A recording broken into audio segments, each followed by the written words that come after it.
Good morning students. લેક્ચરમાં આપણે આગળ વધીશું. નવો પ્રશ્ન ભણીશું. યંગ મોડ્યુલસ એટલે શું સમજાવો. બરાબર, યંગ મોડ્યુલસ વિશે સમજાવવાનું છે. આપણે આને પહેલા ભણી ગયા કે સ્થિતિસ્થાપકતા અંકો 3 પ્રકારના છે. બરાબર, તે ત્રણેય અંકો વિશે અત્યારે આપણે ડિટેલમાં ભણીશું. બરાબર, ચલો પહેલું કયું છે તો કે પહેલું હતું યંગ મોડ્યુલસ, પછી બીજું આકાર સ્થિતિસ્થાપકતા અંક અને ત્રીજું કદ સ્થિતિસ્થાપકતા અંક, modulus of rigidity, bulk modulus અને યંગ મોડ્યુલસ. બરાબર, તો અહીંયા આગળ આપણે યંગ મોડ્યુલસ વિશે ભણીશું. 2 માર્ક્સનો કે 3 માર્ક્સનો મોસ્ટ ટાઈમ પ્રશ્ન યંગ મોડ્યુલસ એટલે શું સમજાવો. બરાબર, ચાલો તો જોઈએ વિદ્યાર્થીઓ. યંગ મોડ્યુલસ તણાવ પ્રતિબળ અને સંગત વિકૃતિના ગુણોત્તરને યંગ મોડ્યુલસ કહે છે. તણાવ પ્રતિબળ એટલે શું, પહેલા પેલી વ્યાખ્યાઓ ક્લિયર હોવી જોઈએ. તણાવ પ્રતિબળ એટલે શું તો કે જ્યારે કોઈ પદાર્થને ખેંચીએ ત્યારે તેની લંબાઈમાં વધારો થાય તો એ લંબાઈના વધારાને અનુરૂપ પદાર્થની અંદર જે પેલું પ્રતિબળ ઉદ્ભવે છે એ પ્રતિબળને શું કહેવાશે, તણાવ પ્રતિબળ. અને ખેંચીએ ત્યારે એનામાં જે વિકૃતિ આવી એ વિકૃતિને કહેવાશે સંગત વિકૃતિ, અથવા દબાઈએ ત્યારે પણ જે વિકૃતિ આવે એને પણ કહેવાય સંગત વિકૃતિ. બરાબર, તણાવ અને દાબીયા બંનેઓને કમ્બાઈન સંગત વિકૃતિ કહેવાય. બરાબર, તો તણાવ પ્રતિબળ અને સંગત વિકૃતિના ગુણોત્તરને યંગ મોડ્યુલસ કહે છે. કયું પ્રતિબળ અને કઈ વિકૃતિ?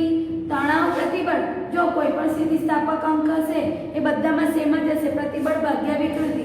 પણ કયું પ્રતિબળ અને કઈ વિકૃતિ? પ્રતિબળ અને વિકૃતિ બદલાઈ જાય એટલે યંગ મોડ્યુલસ એટલે સ્થિતિસ્થાપક અંકનું શું બદલાઈ જાય, નામ બદલાઈ જશે. બરાબર, અહીંયા આગળ આપણે તણાવ પ્રતિબળ અને સંગત વિકૃતિ લઈએ છીએ.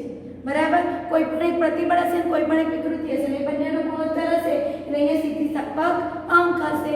બરાબર, તો ચલો તણાવ પ્રતિબળ અને સંગત વિકૃતિના ગુણોત્તરને યંગ મોડ્યુલસ કહે છે. યંગ મોડ્યુલસને કેપિટલ Y વડે દર્શાવે વિદ્યાર્થીઓ.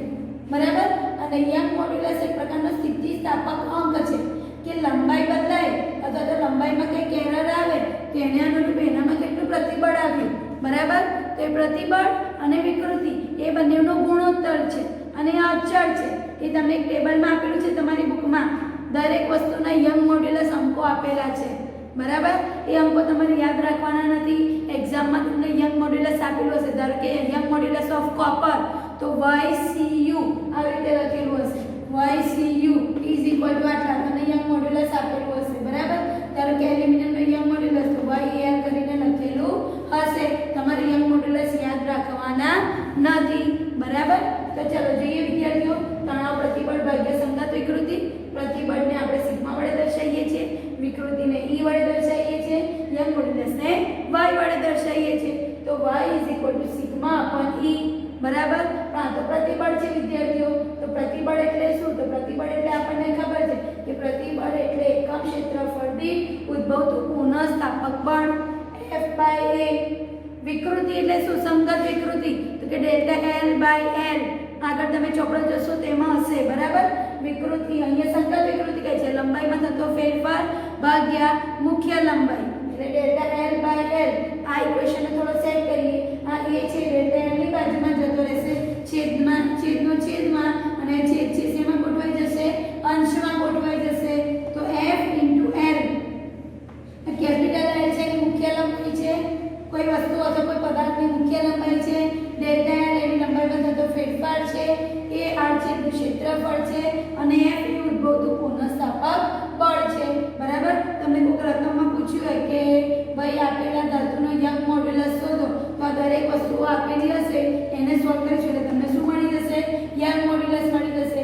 અથવા લંબાઈમાં થતો ફેરફાર શોધવાનું કે તો ડેલ્ટા L ને સૂત્રનો કરતા બનાવવાનો, અથવા મુખ્ય લંબાઈ શોધવાની કે તો L ને સૂત્રનો કરતા બનાવીએ આમાં તો આપણને જવાબ મળી જશે. તો આને છેદને છેદમાં સેટ કરીએ તો યંગ મોડ્યુલસનું સૂત્ર આવ્યું, young modulus Y is equal to F * L upon A * delta L. બરાબર, તો યંગ મોડ્યુલસ આવી ગયું વિદ્યાર્થીઓ. હવે એનો એકમ વિચારીશું. તો જો ડેલ્ટા L/L આ તો વિકૃતિ જ છે, વિકૃતિ જ છે અને વિકૃતિને કોઈ એકમ કે પારિમાણિક સૂત્ર નથી.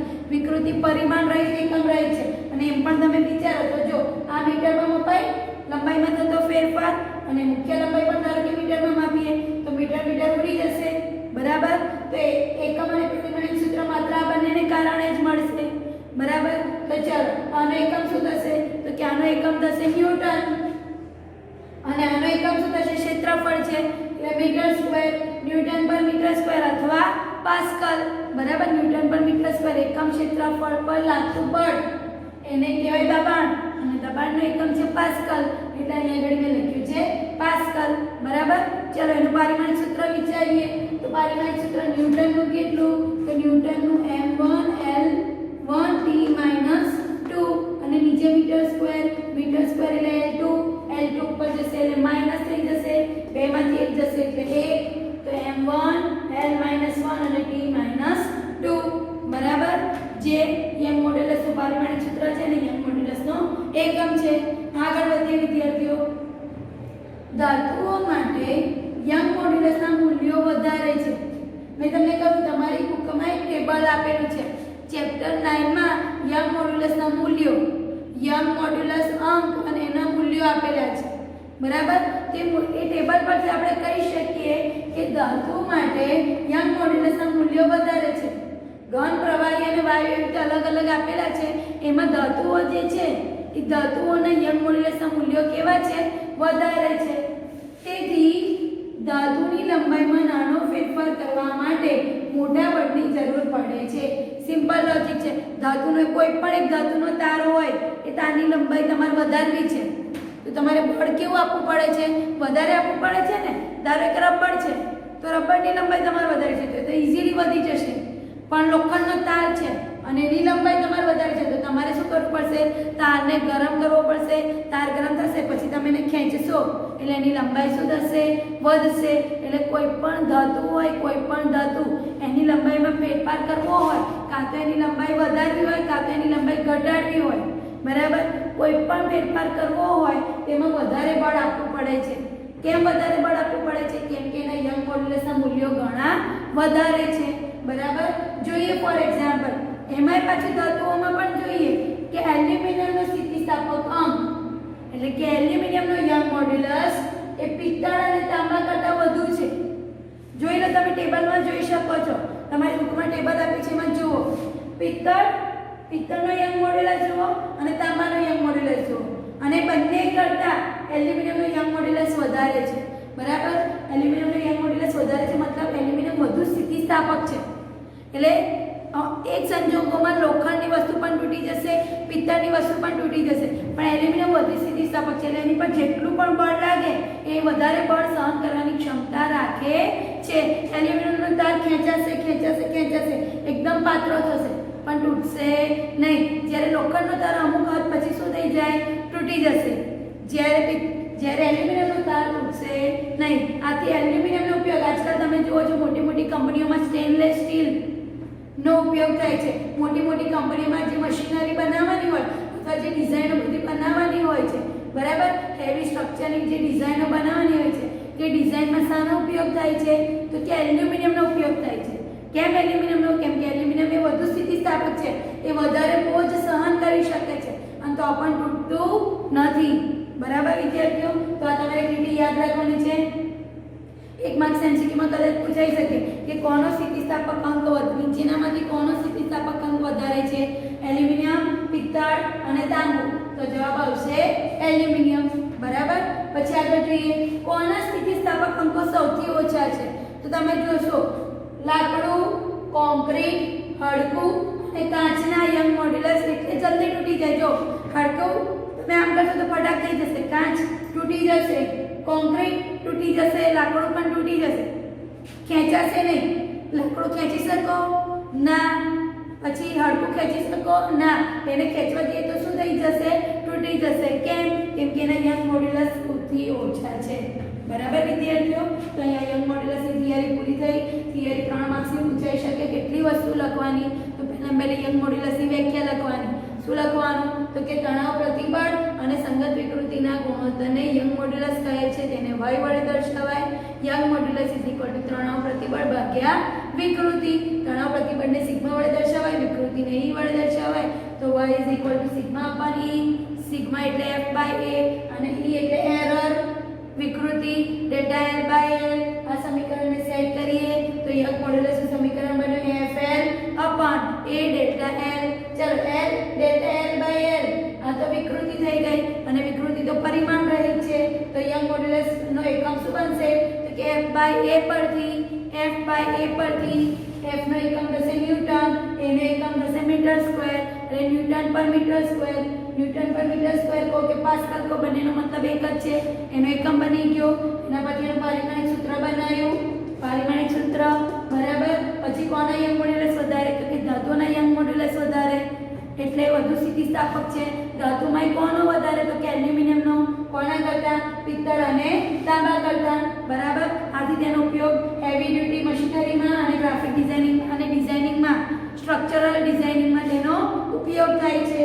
કોના સ્થિતિસ્થાપક અંકો સૌથી ઓછા અથવા કોનો યંગ મોડ્યુલસ સૌથી ઓછો તો કે લાકડું, કોન્ક્રીટ, હાડકું અને કાચના યંગ મોડ્યુલસ સૌથી ઓછા છે બરાબર વિદ્યાર્થીઓ. તો આ યંગ મોડ્યુલસની થિયરી પૂરી થઈ. હવે આપણે આગળની થિયરી જોઈએ. આગળની થિયરી છે વિદ્યાર્થીઓ આકાર સ્થિતિસ્થાપકતા અંક. પેલો હતો યંગ મોડ્યુલસ, એ પણ એક પ્રકારનો સ્થિતિસ્થાપક અંક જ છે બરાબર, પણ એ તણાવ વિકૃતિ અને તણાવ પ્રતિબળ માટેનું હતું. એટલે કે લંબાઈમાં ફેરફાર થાય ત્યારે જે સ્થિતિસ્થાપક અંક વપરાય એ યંગ મોડ્યુલસ હતો. હવે આકારમાં ફેરફાર થાય અને ત્યારે જે સ્થિતિસ્થાપક અંક વપરાય એ આવશે આપણો આકાર સ્થિતિસ્થાપકતા અંક બરાબર. તો અત્યારે આપણે આકાર સ્થિતિસ્થાપકતા અંક વિશે જોઈએ વિદ્યાર્થીઓ. ચલો તો આકાર સ્થિતિસ્થાપકતા અંકની પહેલી વ્યાખ્યા જોઈશું. આકાર સ્થિતિસ્થાપકતા અંકની વ્યાખ્યા કંઈક આ પ્રમાણે છે. આકાર પ્રતિબળ અને તેને અનુરૂપ આકાર વિકૃતિના ગુણોત્તરને આકાર સ્થિતિસ્થાપક અંક કહે છે બરાબર. પહેલામાં શું હતું? તણાવ પ્રતિબળ અને સંગત વિકૃતિ. તણાવ પ્રતિબળ અને વિકૃતિ, આમાં પણ પ્રતિબળ અને વિકૃતિ જ છે પણ આમાં આકાર વિશે કહ્યું છે એટલે આકાર પ્રતિબળ ને આકાર વિકૃતિ બરાબર. આકાર પ્રતિબળ અને તેને અનુરૂપ આકાર વિકૃતિના ગુણોત્તરને આકાર સ્થિતિસ્થાપક અંક કહે છે. યંગ મોડ્યુલસને y વડે દર્શાવતા હતા, આકાર મોડ્યુલસને g વડે દર્શાવીશું બરાબર. આકાર સ્થિતિસ્થાપક અંકને g વડે દર્શાવીશું. તેનું બીજું નામ છે દ્રઢતા ગુણાંક અથવા મોડ્યુલસ ઓફ રિજિડિટી બરાબર. ત્રણ નામ છે, ત્રણમાંથી ગમે તે લખો તો ચાલે. ચાલો એનું સૂત્ર જોઈએ તો g બરાબર આકાર પ્રતિબળ ભાગ્યા આકાર વિકૃતિ. આકાર પ્રતિબળ ભાગ્યા આકાર વિકૃતિ. હવે પ્રતિબળનું સૂત્ર તો ફિક્સ છે, એકમ ક્ષેત્રફળ દીઠ પુનઃસ્થાપક બળ એટલે A/F. પુનઃસ્થાપક બળ એટલે શું તો કે પોતાની સ્થિતિ પાછી પ્રાપ્ત કરવા માટે પદાર્થની અંદર જે બળ ઉદ્ભવે છે એને કહેવાશે પુનઃસ્થાપક બળ બરાબર. એકવાર યાદ કરી દીધું. ચલો તો F/A એકમ ક્ષેત્રફળ દીઠ પુનઃસ્થાપક બળ એટલે પ્રતિબળ અને નીચે આકાર વિકૃતિ. આકાર વિકૃતિનું સૂત્ર આપણે ભણી ગયા ડેલ્ટા x/L બરાબર. તો આને અહીંયા સેટ કરીશું, આ ઉપર થઈ જશે તો F * L અને આ A છે એ છેદમાં જતો રહેશે A * ડેલ્ટા x બરાબર. પણ હમણાં આપણે જોયું કે ડેલ્ટા x/L એ તો આપણી શું હતી? આકાર વિકૃતિ હતી અને આકાર વિકૃતિનું આપણે બીજું લીધેલું tan થીટા અને tan થીટા ઇઝ નિયરલી શું લઈ લીધેલો? થીટા લઈ લીધેલો બરાબર. જ્યારે ખૂણો બહુ જ નાનો હોય તો tan થીટા ઇઝ નિયરલી આપણે થીટા લઈ શકીએ. તો જો ડેલ્ટા x/L એટલે tan થીટા પણ tan theta is nearly theta એટલે આટલું શું થઈ ગયું કહેવાય? થીટા. તો આ A છે એની બાજુમાં ગોઠવાઈ જશે તો g = F A અને થીટા આટલો આખો થઈ ગયો થીટા. આ A છે એ એની બાજુમાં ગોઠવાઈ ગયો તો g = F થીટા અને આ પેલો A આવી ગયો તો F/A * થીટા બરાબર. ચલો એકમ વિચારીએ તો આ તો વિકૃતિ છે તો વિકૃતિ તો પરિમાણ રહિત છે, એનું કોઈ એકમ નથી, પારિમાણિક સૂત્ર નથી. તો રહ્યું કોણ ખાલી? પ્રતિબળ. એટલે પ્રતિબળ પરથી હમણાં ભણ્યા એ પ્રમાણે પ્રતિબળ એટલે F/A ને ન્યૂટન પર મીટર સ્ક્વેર કો અથવા પાસ્કલ કો. તેના પછી તેનું પારિમાણિક સૂત્ર હમણાં કર્યું એવી રીતે m1 L - 1 t - 2. F નો એકમ વિચારીએ ન્યૂટન એટલે m1 L1 t - 2 અને મીટર સ્ક્વેર એટલે L2 ઉપર જશે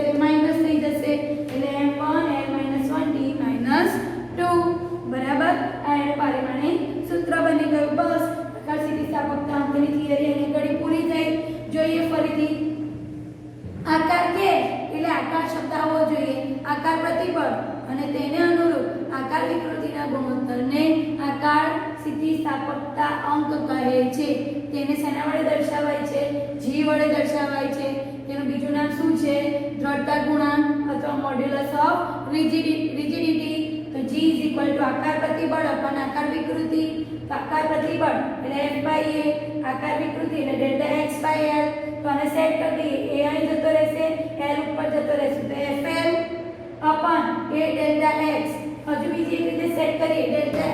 ડેલ્ટા x/L, ડેલ્ટા x/L એને તો આપણે ખબર છે tan થીટા લઈએ છે અને tan theta is nearly theta. બરાબર. શેમાં ભણી ગયા? આકાર વિકૃતિમાં ભણી ગયા. બરાબર. તો delta x/L tan theta is nearly theta. તો અહીંયા ઘડી આટલું આખું થઈ જશે થીટા અને આ a પેલો ભાગ ગમાઈ જશે. તો f અપન a ઇન્ટુ થીટા. એકમ વિકૃતિ તો પરિમાણ રહિત એકમ રહિત. પ્રતિબળ એટલે F/A અને F/A એટલે ન્યૂટન પર મીટર સ્ક્વેર અથવા પાસ્કલ. બરાબર. લખવું હોય તો સાઈડ પર લખી દેવાનું પાસ્કલ. પરિમાણ સૂત્ર m1 l-1 અને t-2. બરાબર. તો વિદ્યાર્થીઓ અહીં આપણે યંગ મોડ્યુલસ અને આકાર મોડ્યુલસ વિશે ભણ્યા.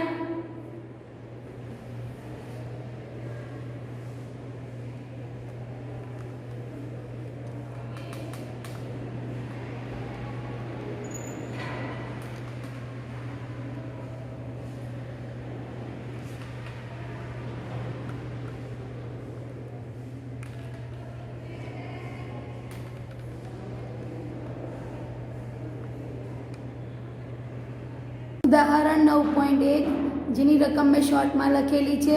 તમારે વધારે ડિટેલમાં જોવી હોય તો તમારી બુકમાંથી તમે જોઈ શકો છો. બરાબર. જોઈએ શું કહે છે. એક સ્ટીલના સળિયાની ત્રિજ્યા 10 mm છે અને તેની લંબાઈ 1 મીટર છે. 1 મીટર એટલે આટલો લાંબો એક સ્ટીલનો સળિયો છે જેની ત્રિજ્યા 10 mm છે. એટલે એનો વ્યાસ 20 mm થશે ને. બરાબર. 20 mm એટલે 2 સેન્ટીમીટર એટલે આટલો જાડો એક સ્ટીલનો સળિયો છે. બરાબર. જેની લંબાઈ 1 મીટર છે. હવે એ સ્ટીલના સળિયા પર 10 કિલોન્યુટન એટલે તમે ચેપ્ટર 2 માપનમાં ભણી ગયા. કિલો એટલે 10 ની 3 ઘાત થાય. બરાબર. 10 કિલોન્યુટન એટલે 10 તો ખરા અને કિલો એટલે 10 ની 3 ઘાત જેટલું બળ લગાડીને એને ખેંચવામાં આવે છે. બળ લગાડીને સ્ટીલના સળિયાને ખેંચીએ છીએ. તો શું શોધવાનું છે? પ્રતિબળ શોધવાનું છે. લંબાઈ વિગતો વધારો અને વિકૃતિ શોધવાની છે. બરાબર. સ્ટીલનો યંગ મોડ્યુલસ આપણને આપેલો છે. બરાબર. ચાલો તો કેવી રીતે શોધીશું? છોકરાઓ પ્રતિબળ શોધવું છે. તો પ્રતિબળનું આપણી જોડે સૂત્ર હતું. પ્રતિબળ બરાબર F/A. બરાબર. F એટલે બળ 10 કિલોન્યુટન આપેલું છે. કિલોન્યુટનને ન્યૂટનમાં કન્વર્ટ કરી લે 10 × 10⁻³ ન્યૂટન. બરાબર. ક્ષેત્રફળ સળિયો વર્તુળાકાર હશે. કેમ કે ત્રિજ્યા આપેલી છે એટલે સળિયાના આડછેદનું ક્ષેત્રફળ લેવાનું છે. તો આડછેદ એટલે આવો સળિયો હોય વિદ્યાર્થીઓ, આવો સળિયો હોય તેનો આડછેદ વર્તુળાકાર થાય અને વર્તુળાકાર થાય એટલે πr² લેવા પડે. બરાબર. તો સળિયાના આડછેદનું ક્ષેત્રફળ થશે πr².